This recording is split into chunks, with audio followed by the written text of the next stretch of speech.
These are teenagers with access to TikTok and access Yeah. to Instagram, and they have access to 24-hour Wi-Fi. They are no different than our kids. And yet you say that they are just not addicted. They're not. It's not like you have all those earphones and you're just on your phone. We should walk around here during breaks. You'll find them seated around the compound just telling stories. And there's Wi-Fi and they have their phones, but they're more engrossed in the stories that they tell. Your schools are proof that a strong sense of community and strong relationships make us less susceptible to addiction.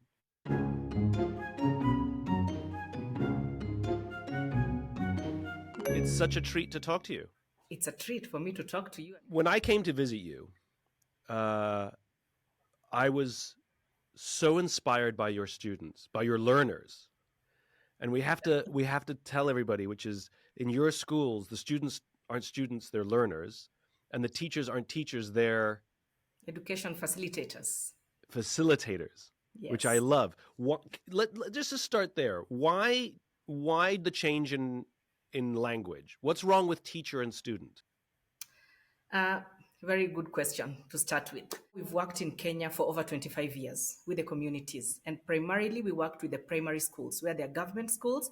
And then what we do is we build the schools and we provide school meals and we train the teachers in the primary schools. When we go into a community, we are not experts. The community members are experts in their communities. They know their challenges. We don't go there and we tell them, we feel like you guys need clean water. We feel like you guys need a classroom. Nope. The community members know their challenges. And so when they approached us with this idea, we said, okay, let's have a sit down. They said, in our schools, teachers are feared. You know, by that time we had corporal punishment. And so the word teacher was like a demigod. And they said, you know, and we said together, we want a school where it's a community. We don't fear each other. We facilitate. Facilitate comes from the Latin word facil, meaning make easy. So we make easy the learning process. And in this school, we are also learners. I am a learner. As much as I am a teacher, I'm a learner.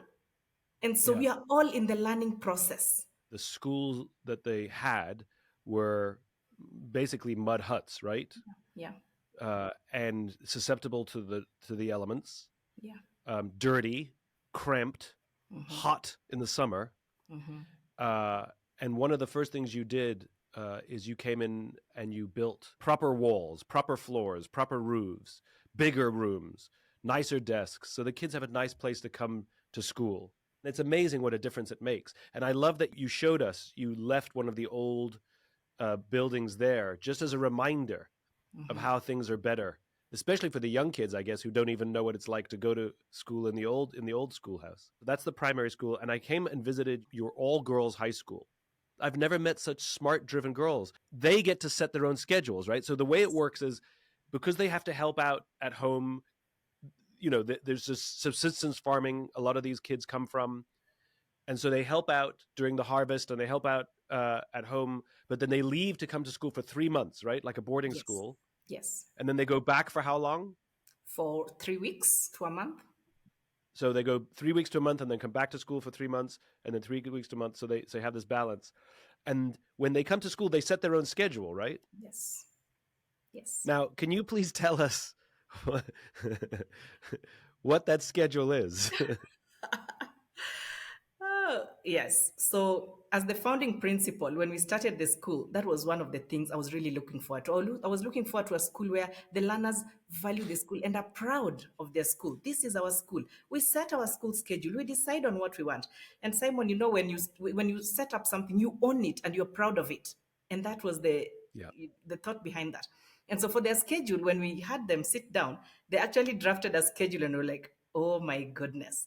We want to wake up at 3:30 a.m. We want to go to bed at 11 p.m. And so we had to negotiate. We told them, yes, we know education is all you have because you want to be change makers in your communities. You want to give your best. You want to be the pride of your communities, but you need some sleep. So we negotiated and they wake up at 4:30 a.m. and they go to bed at 10 p.m. They wake up at 4:30 a.m. Let's be clear here. They wake up at 4:30 a.m. to start school. Yes. And like Simon, something else, they're supposed to wake up at 4:30, but by 4, they'll always be up. So we always tell them, please go back to bed. Even in the evening at 10, they go to bed and they have spotlights and they still want to study because, for them, this is all they have. They come from very Yeah. humble backgrounds and they want to change their families. They want to change the trajectory of their families. So this is all they have and they want to give their best.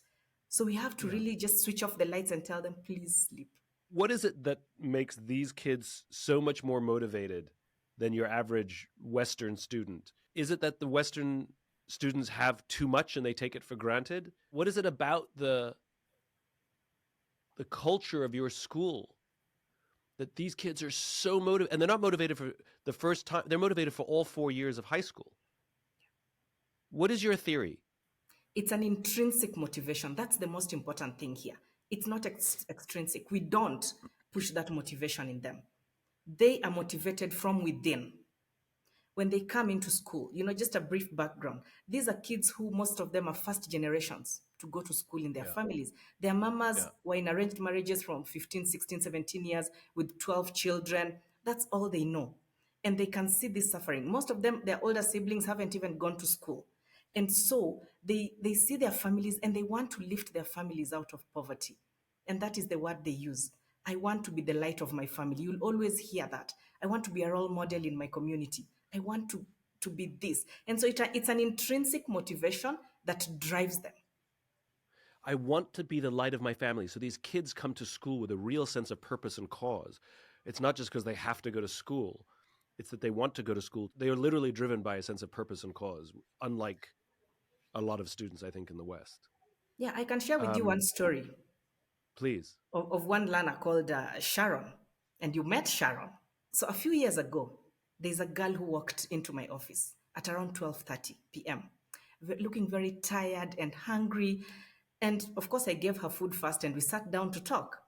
And then she told me, miss, I started my journey at 5 a.m. I am a sibling in my family in the middle. My older siblings haven't gone to school. I sat for my grade 8 exam and did well. It's been 2 weeks since the grade 9s reported. I haven't had a chance to go to school because my mom is not able to. She comes from a single parent family. My mom is not able to. My older siblings didn't get this chance. I want this chance. And she came in and she was 2 weeks late. The school was already full because, Simon, we get hundreds of applications and we can only take a few. And so we sat down and I told her, I'm sorry, but unfortunately, the school is full. And you could see she broke down and she got emotional and she looked at me and she said, I have to get an opportunity. Whatever you do, you have to give me a chance. And it was lunchtime and the girls were on the pavements going to the dining hall for lunch. And she told me, you see these girls? You see how smart they are in their uniforms?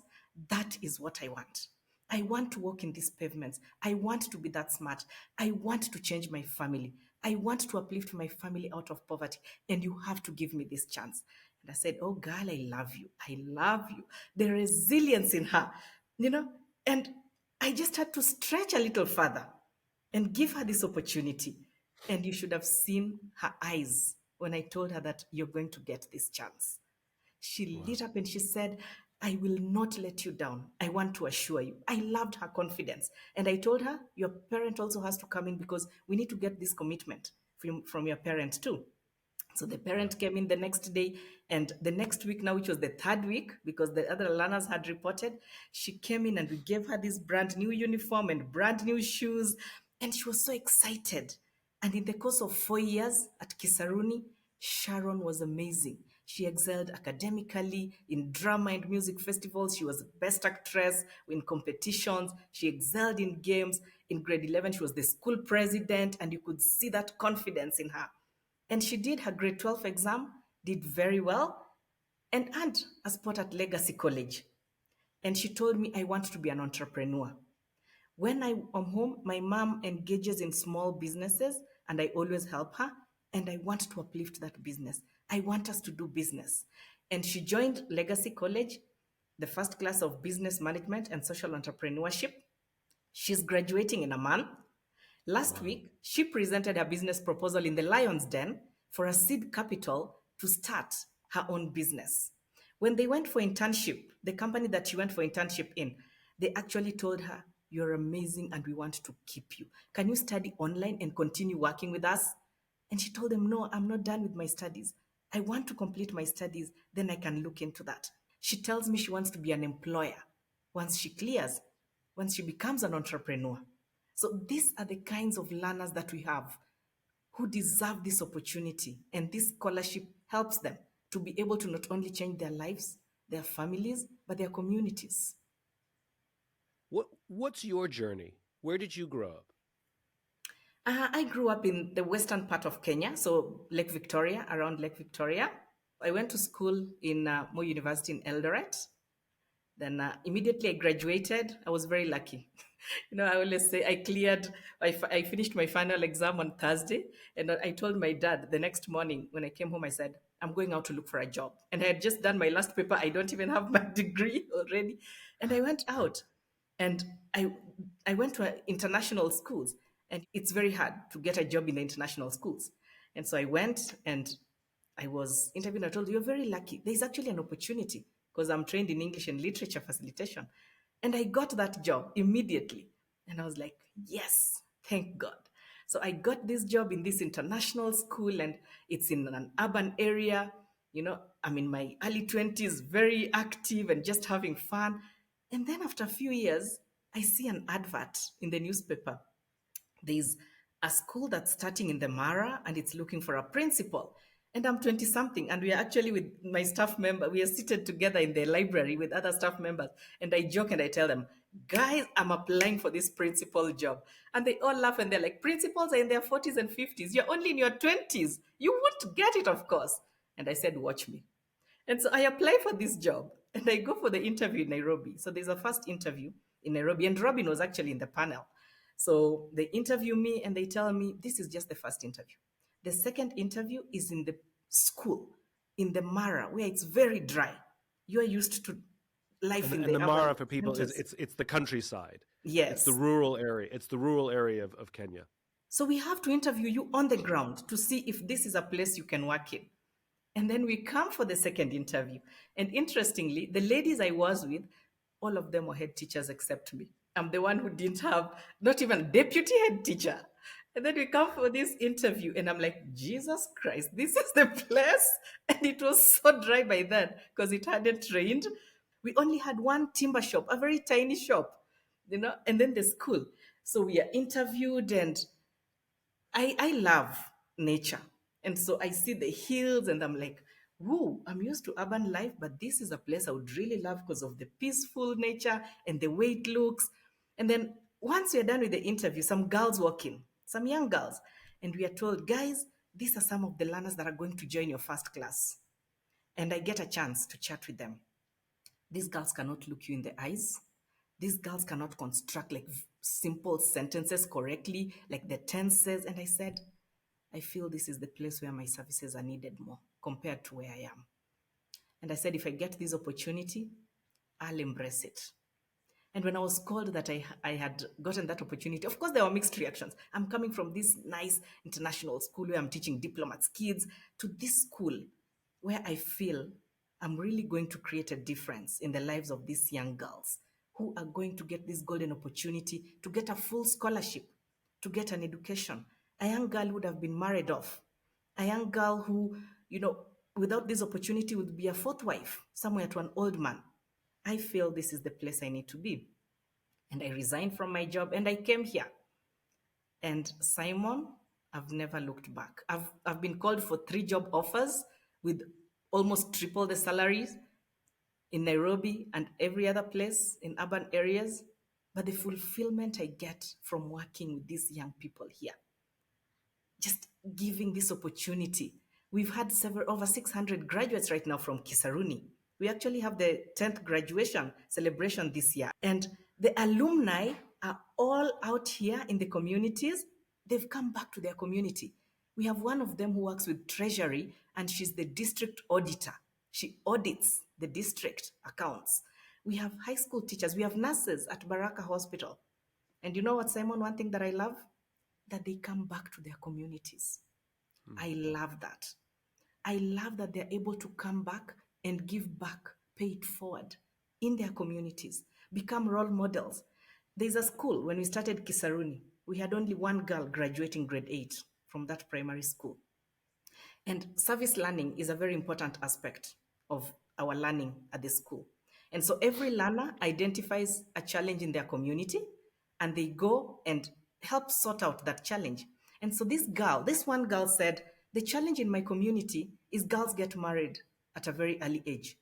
So what I want is I want to go and explain to these young girls and their mothers on the importance of educating a girl and the fathers too, but in a respectful way. You know, we respect our elders. So how do we do this? And she went on for service learning. And as we speak, in the class of 2022, we had more girls graduate from that school than the boys. So that is the power of these young girls going back to their communities and being role models. And the young girls say, I want to go to Kisaruni. I want to be like so-and-so. So that's the fulfillment I get. I go to bed in the evening and I'm just so grateful that I'm able to work with these amazing young people. I want to tell you an experience I had while I was there, and I want you to comment. I met people, I met the students, I met some of the facilitators, the teachers. I went into the community and we met one of them. We went, what was her name? Mama Jane? Mama Jane, yes. Yes. Mama Jane, who was amazing, this wonderful leader of a community who was lifting her community and helping them in a way that she was remarkable. And I got a sense that we in the West, we visit Africa and the general notion is we feel sorry for these people who have less than us. And we look at ourselves, how much we have and how much opportunity we have, and we feel bad, right? Mm-hmm. And there's something I recognized, which is, yes, they have a hard life. There's no question. They're a struggle. And Mama Jane has a hard life. But she was happy. Yes. And she smiled. And the kids who, they come from humble homes and they don't have a lot. And you see them playing with a stick and a tire. Yeah. And they're laughing the whole time. I read a study recently here in America that children who have fewer toys have better imaginations. And so we in the West, we think, oh, these poor children have no toys. And yet they're playing in their minds, they're playing in their imaginations, and they're happy. And I started to get the sense that we're so addicted to wealth, we're so addicted to money in the West, that we look at those without money and we feel guilt and we feel sorry for what they don't have. And it's like being a heroin addict, looking at people and feeling sorry for them that they don't feel our high. Mm-hmm. Mm-hmm. But we're the ones who are dying of diabetes and cancer and heart disease. Nobody in your community is dying of heart disease. And there's lower cases of cancer. Mm-hmm. And yes, there's struggle, and yes, there's hardship, and yes, we want to help them. And as you said, they're lifting themselves. The motivated ones want to serve their communities and serve their families. Very true, Simon. Very true. We are very rich. We are very wealthy. The community members feel wealthy. Do you know why? Because they're happy. Because there's love. There's community. There's interconnectedness. This sense of community. I was watching actually one of your conversations and you said, we don't build trust by helping others. We don't build trust by offering our help. By offering our help. We build trust by asking for it. We build trust by asking for it. These community members, and I was thinking about that in the sense of these community members. There's a lot of trust. If one family doesn't have dinner, for example, they'll just go to the next family, or that family will just offer dinner to them. There's this feeling of wealthy. We don't have all those things, but we are happy. There's this love. There's this sense of community. When there's a challenge, we have the elders that we go to. I've had the opportunity of visiting North America several times, and I know when you want to have coffee with someone, you schedule it out maybe 2 to 3 weeks for a 30-minute coffee session.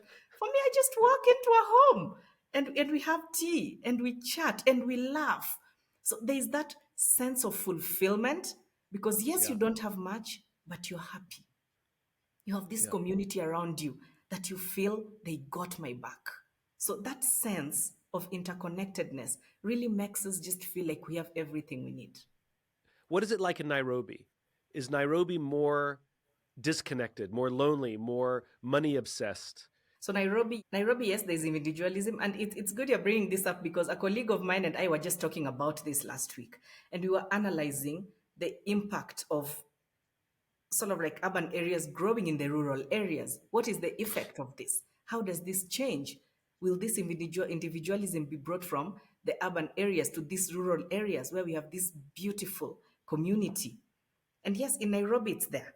But in the communities here, what I have seen for the 15 years I've been around, it's grown.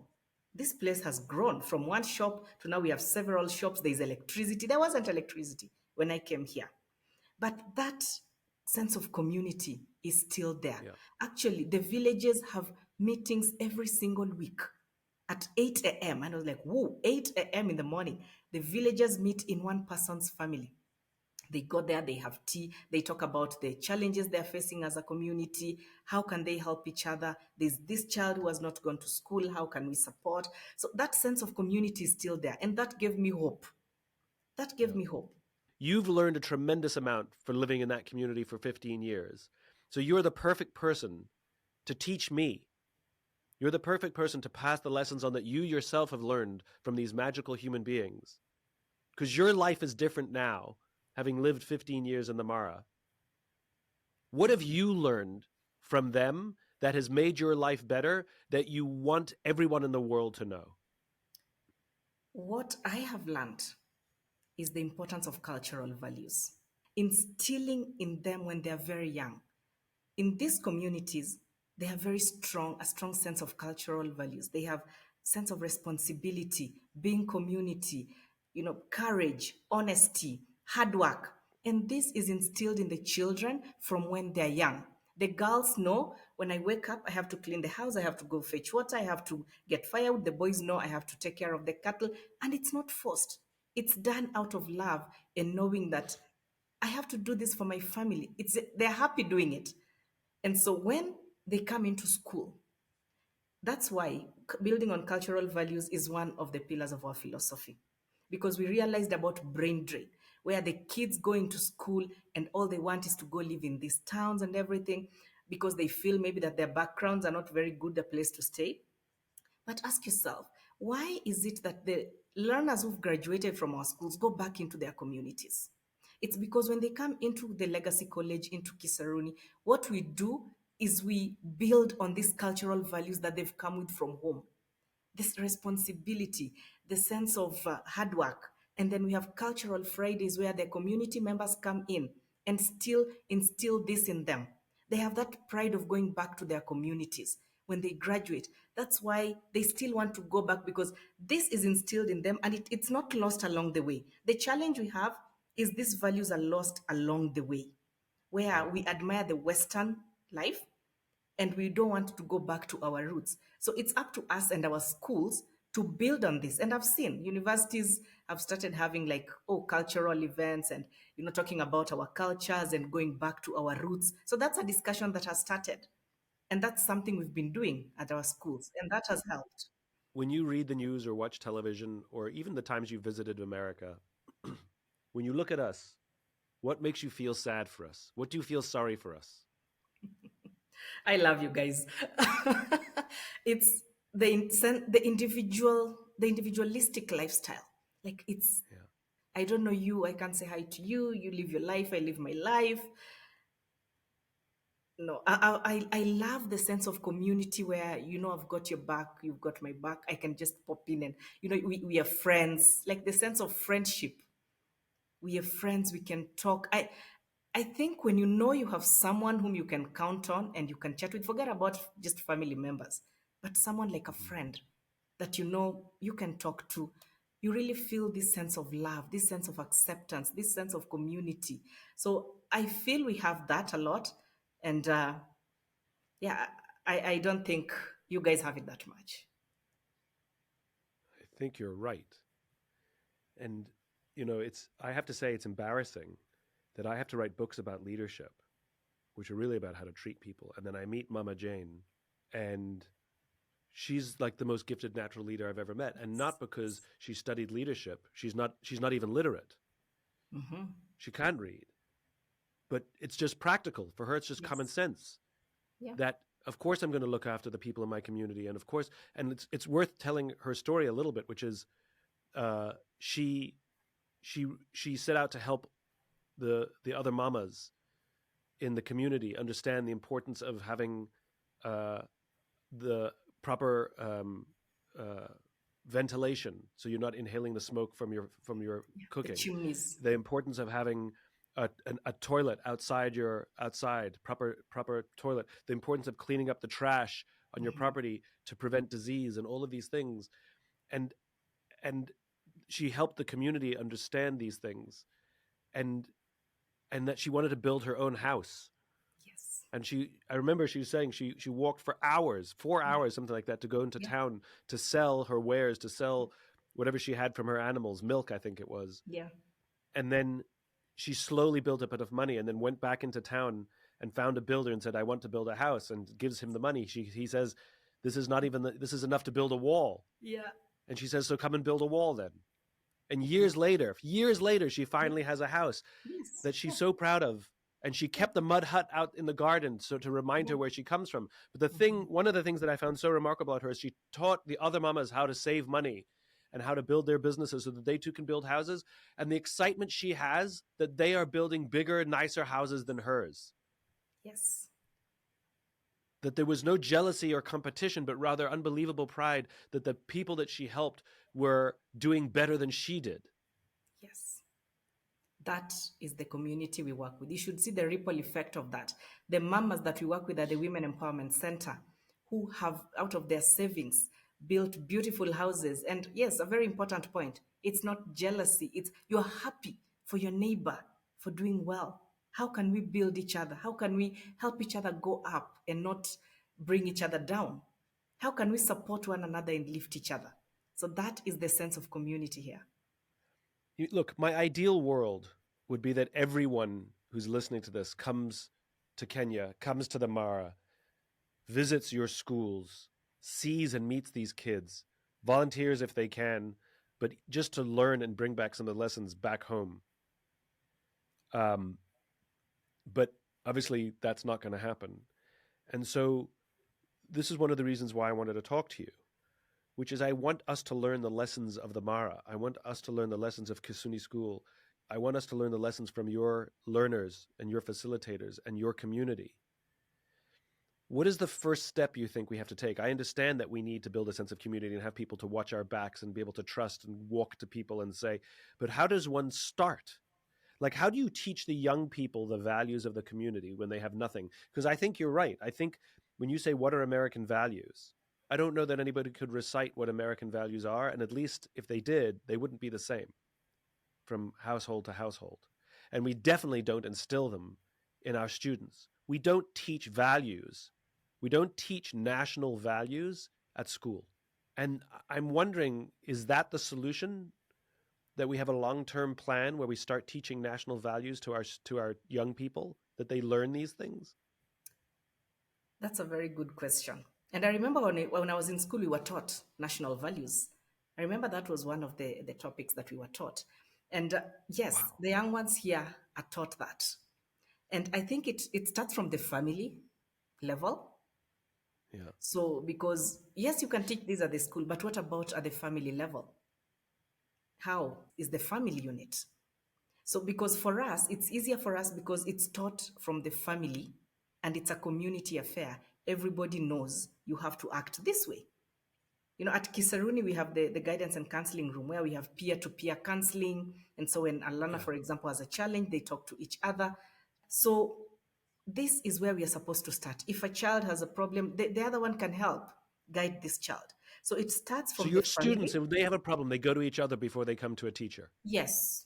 They go to each other, they sit down in that room, they help each other. That's why we have very few discipline issues at the school. Because the learners are each other's keepers. You know, when you come into grade 9, you're given a mentor in grade 10 who is like your mother.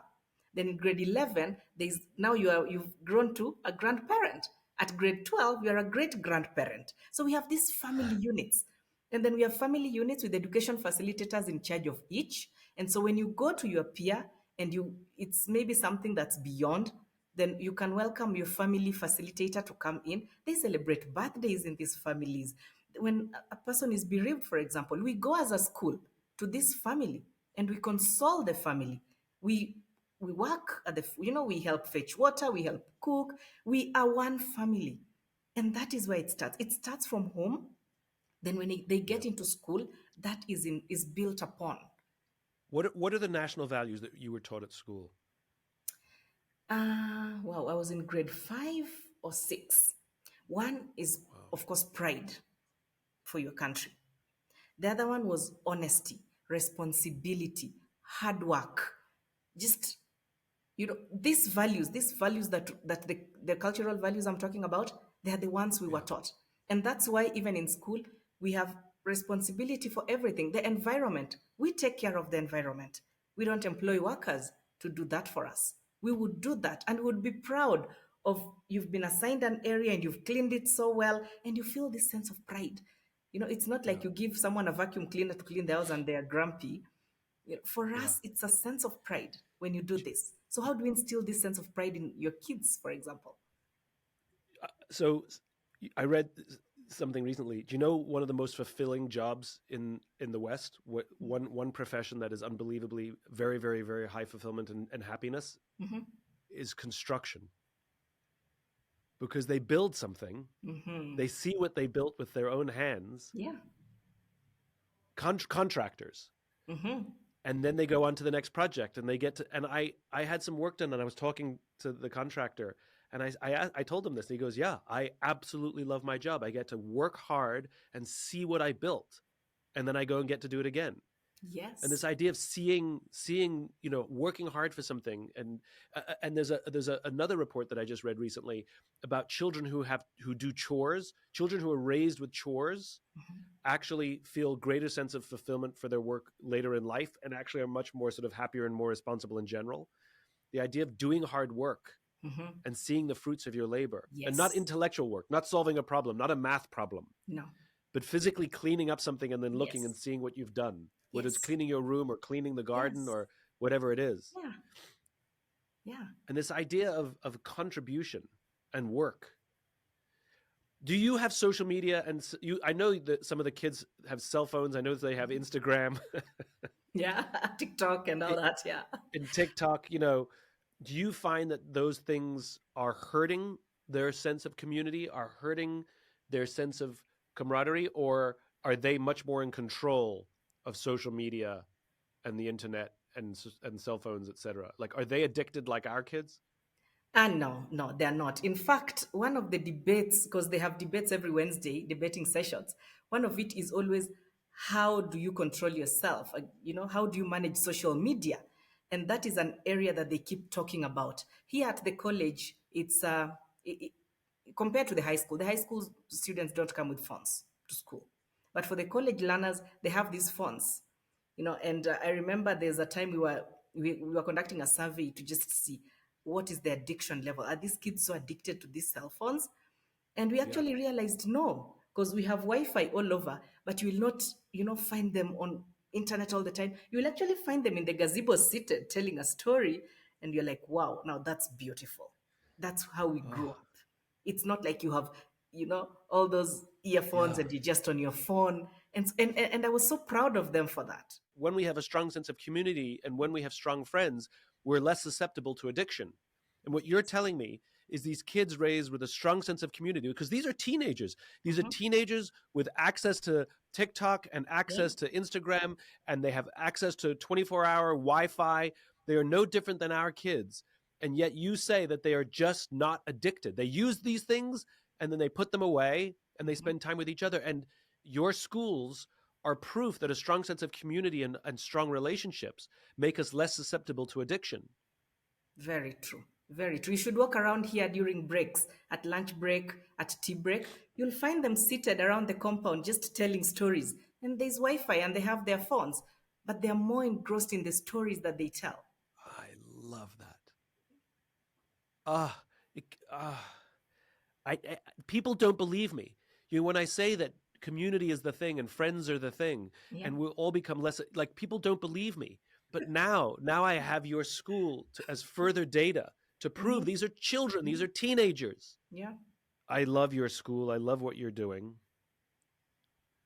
It was an honor for me to come visit all the schools. I saw the primary school, I saw the girls' high school, I saw the college, and I met the most motivated bunch of students I've ever met in my life. And smart. Man, those girls are smart.